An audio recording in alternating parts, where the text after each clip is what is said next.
The record for women is only 2 days and 14 hours.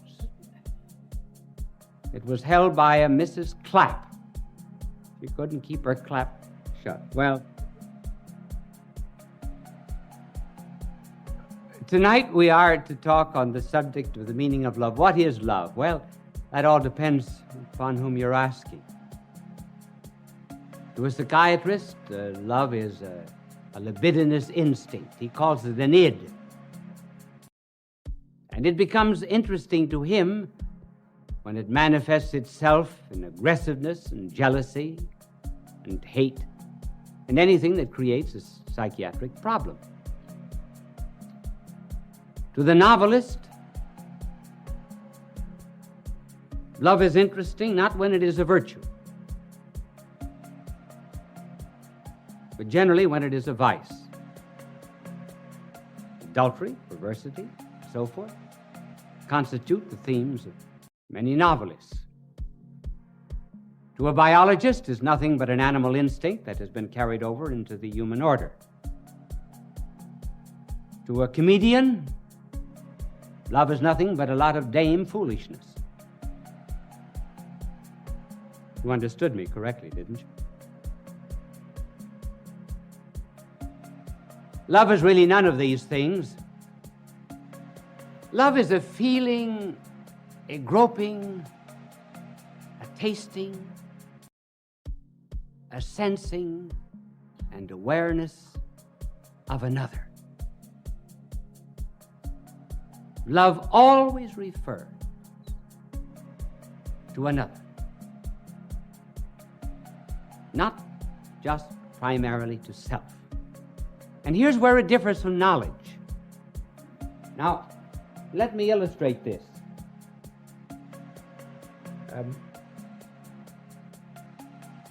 Very few of us ever think, how different is this process by which we know in relationship to that by which we love?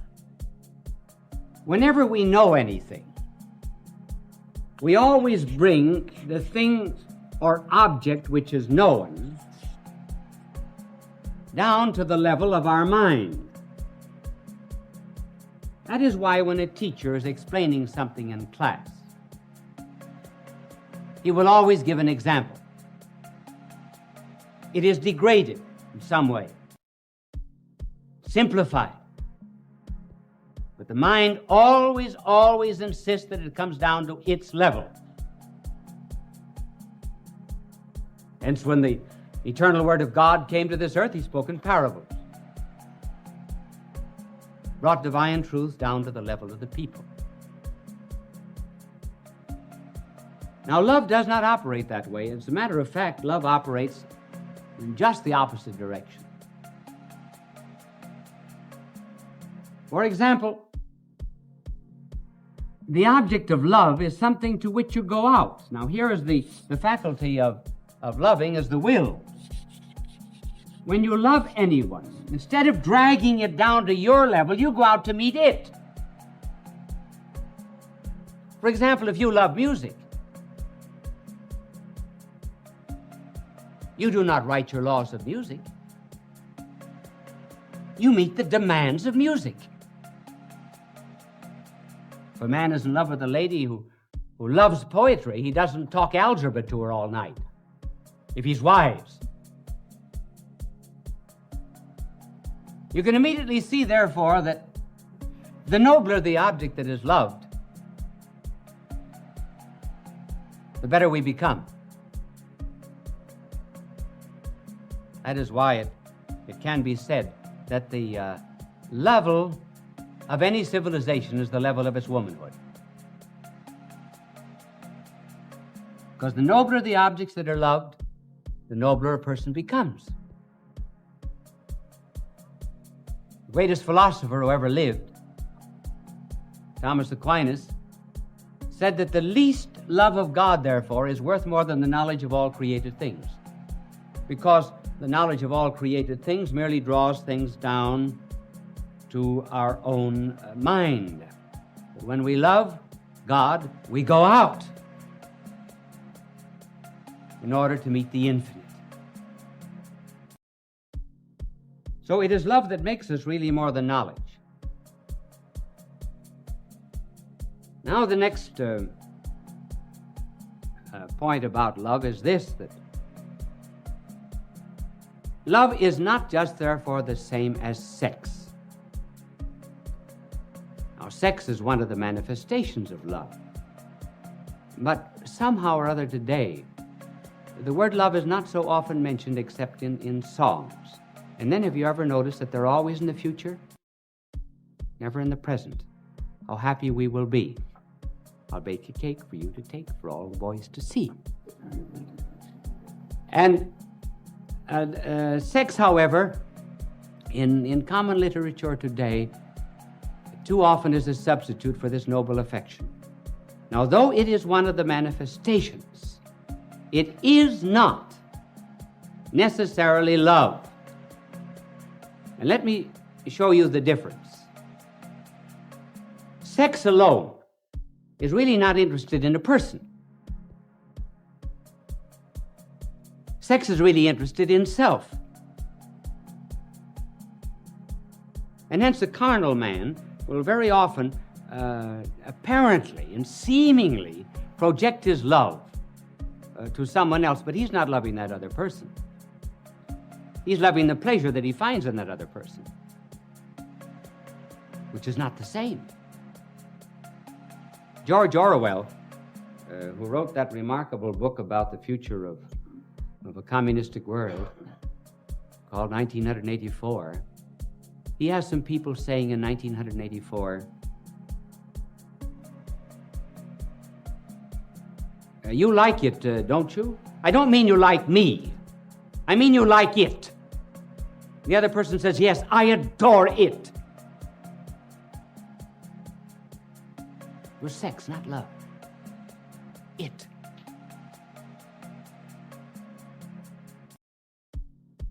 When the Soviet soldiers came into Berlin, they ran through the streets, the close of World War II. They ran through the streets shouting, I want a woman, I want a woman. They didn't want a particular woman. They were not concerned at all with the person. They just wanted something to satisfy their own ego. Hence the difference. You see what a good job my angel does in clearing the blackboard? And the reason he did a particularly good job is because this afternoon his halo was shined. You know the kind of shampoo he uses? Halo. This is a good chance for a commercial, isn't it? I bet they regret that. Well, Magic Kiss did his halo. This is the difference between sex and love. I mean, not sex as an expression of love, but just isolate it.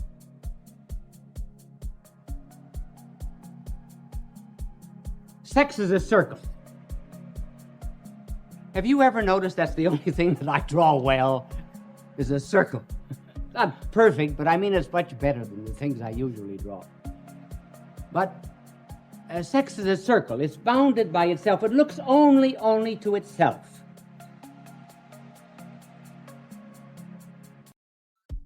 Love, on the contrary, is a cross. Stretches out in all directions. It's all embracing.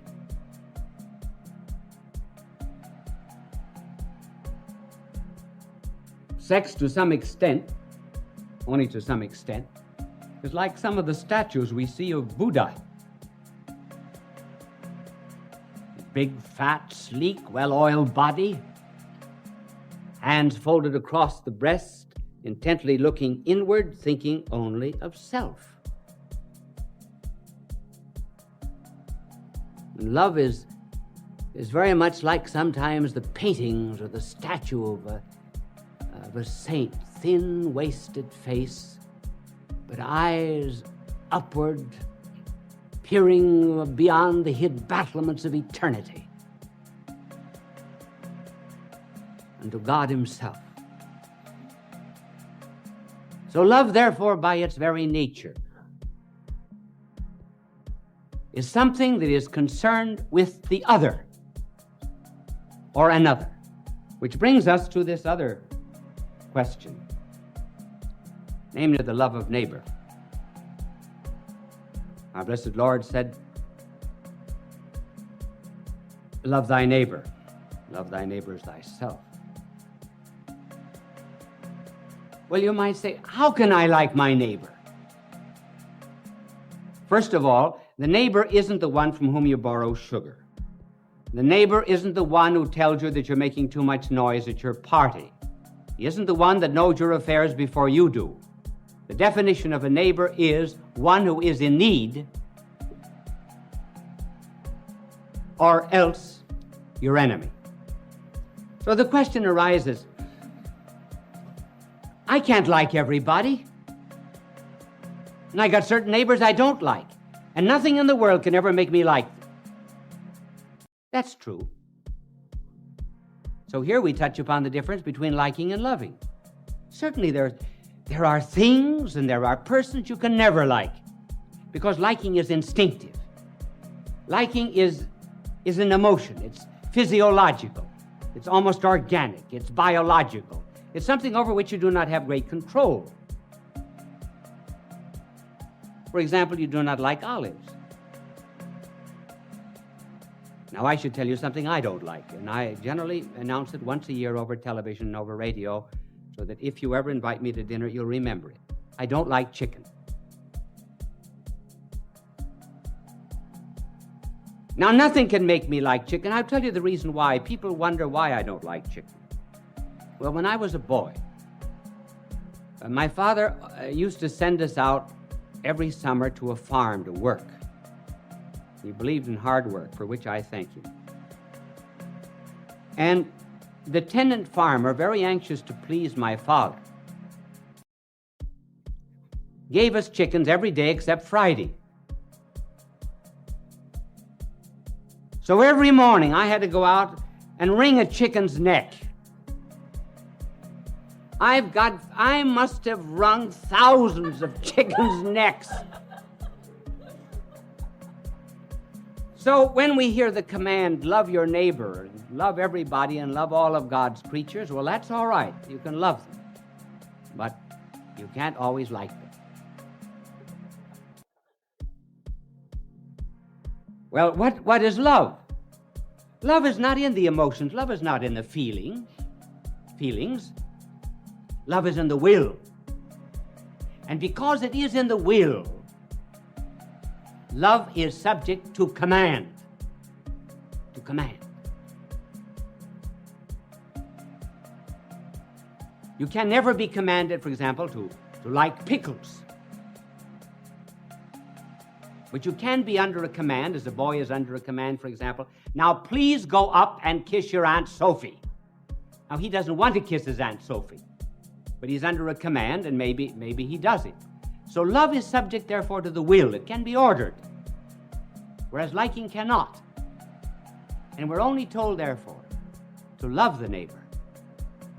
And how does this love work itself out practically? Because you may not be liking all the time. It is by doing a good deed. Do good to them who hate you. And as we begin to do what we ought and what is commanded, we may eventually begin to love that which we ought. And that is how we gradually come to love God and to love the neighbor sometimes that is not worth loving. Does that mean I have only 3 minutes left? All right. I thought I had 5 or 6. I've got 3, so I get very nervous and I have to change. No, he says 5. Wasn't that nice that I asked him? He put up 3 fingers. Now I have 5. Well, now I can tell you other things.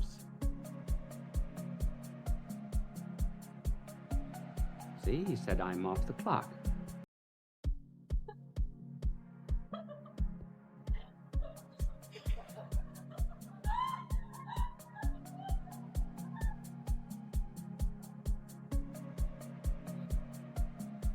You see, I like him for that and I love him for that.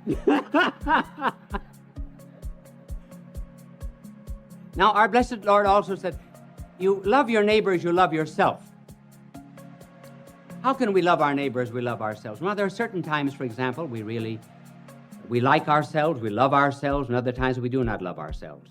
We do not love ourselves when we are hateful and spiteful and mean and uncharitable and when we do embarrassing things.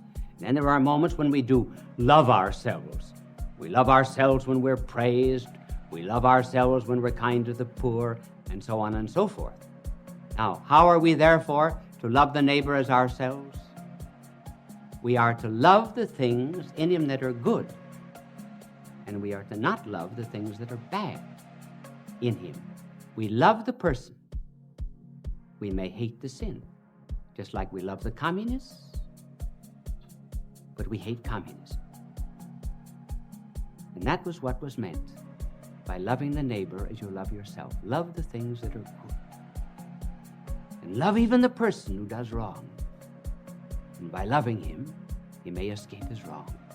That is why the church is always willing to accept the heretic back into the treasury of her souls, but never the error into the treasury of her wisdom. There are certain rules for loving. I will pass some of them over very quickly. One is, you can never love in a hurry. Love is never done in a day. You can hate very quickly, but love is slow. That's one of the tragedies of divorce. People do not stay together long enough to learn to love one another. And then a second law of love is that all love leads either to heaven or to hell. All love either puts us in touch with God or puts us in touch with the devil. When it's good, even human love, we feel that we're in communion with something greater and bigger and broader than ourselves. And when the love is illicit and wrong, we not only feel degraded, but we feel that we have degraded that which we love. And finally, love is best expressed in terms of sacrifice. Love does not mean to have and to own and to possess. It means to be had, to be owned, to be possessed. It is the giving of oneself for another. That is why we speak of arrows and darts of love, something that wounds. And the day that a man forgets that love is synonymous with sacrifice, he will ask, what kind of a woman was this to ask for a ring of gold instead of tin? The day that men forget love is synonymous with sacrifice, they will ask, what kind of a God is it who asks for mortification and self-denial? Some years ago, there was an article appeared by a very well-known writer entitled Cosmical Religion. He said that he could no longer believe in a religion of love or a religion of fear, but he believed in a cosmical religion, the adoration of the cosmos. And I wrote an article and answered him, and I said I could accept his cosmical religion if he would only leave the letter S out of it. And in developing the idea, I said, we can never love the cosmos. We cannot adore it. It's too big. It's too immense. And man can never love anything except that which he can get his arms around. And the cosmos is too big and too bulky. That is why the Lord had to become a babe in order that we might encircle him in our arms. Well, I said that on television, and a woman wrote to me, and she said, do you mean to tell me, young man, this was some years ago, she said, do you mean to tell me, young man, that I can't love anyone unless I can get my arms around them? I said, madam, that isn't my problem, that's yours.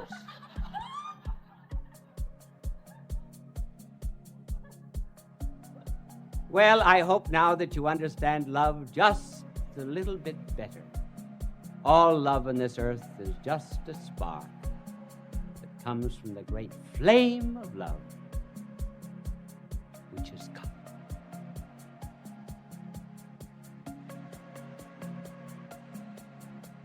Now that you've heard this telecast, perhaps you understand why I always end a telecast in exactly the same way. Bye now, and God love you. Fulton J. Sheen is indeed a man for all seasons. He walked a paced beat, allowing it to hear the announcer say, "We are now signing off. Good night, and have a good sleep." That relieves her of her loneliness. There was really and truly a woman wrote to me and told me that my program was the only one to which her cat ever listened. So our subject tonight has to do, to some extent, with loneliness. It affects all ages. Children are lonely. 5 million of them belong to divorced parents in this country. Boys get lonely. That's why they join gangs. Because they get power which they do not individually have. Young girls are lonely when they get a pimple on the nose. Older girls are more lonely still when the boy treats them as a glass, throws the glass aside after he has taken the drink. They find then that they're just a replaceable part in the great erotic IBM machine. Their loneliness increases. Then there's the loneliness of leadership, being the top man on the totem pole. There's the loneliness of being at the bottom of the totem pole, because you're just one of the masses. You're apt to lose your personality. The loneliness sometimes of marriage, where all the jokes have been told. There's no new event to narrate. And it's the terrible solitude of being alone together. And then even when it does remain fine and noble and rich, even in moments of greatest unity, there is a feeling of apartness after such an ecstasy. One hopes to completely submerge oneself, and yet one finds oneself back again. The hypochondriacs, of course, are lonely. And so we were asked to talk on this program about this subject of loneliness. And I'm going to give, after these facts, which we have just narrated, I'm going to give first the causes, and then I'm going to suggest some remedies. Now, I didn't know whether to use the blackboard or not. My angel is here, and I cannot think of any diagram that I could use. Just write causes on the board. So I'm afraid I will not be able to use my angel, but just before I came on the program, he wanted to know if I would play a game of golf with him tomorrow. And I told him that I was not old enough for golf because I play tennis twice a week. When I get old, I am going to play golf, and I'm going to have a wagon, too, to take me around from hole to hole. And, but he was telling me that the other day he was playing golf, and he drove off 225-yard hole it was, and the ball went right into the cup. And he looked up to heaven and he said, "Dear Lord, let me do this by myself." He's not a lonely angel, as you see.